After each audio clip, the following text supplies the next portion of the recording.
Most sellers either overinvest in renovations that do not return a dollar or underprepare and lose thousands on their sale price.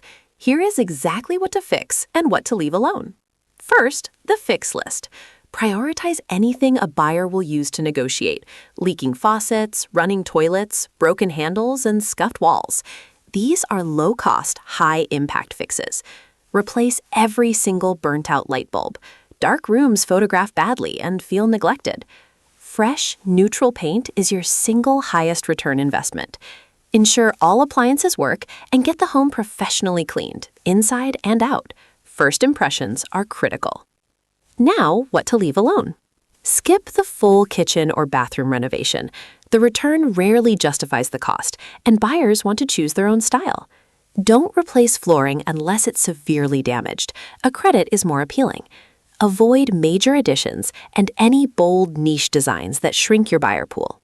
The rule is simple: fix what buyers notice and leave alone what buyers want to choose themselves. This is Milad. He walks every seller through exactly what to spend money on and what to skip, so they maximize their sale price without wasting a dollar. Book a free 15-minute call with Milad. No pressure, just answers. Link in bio.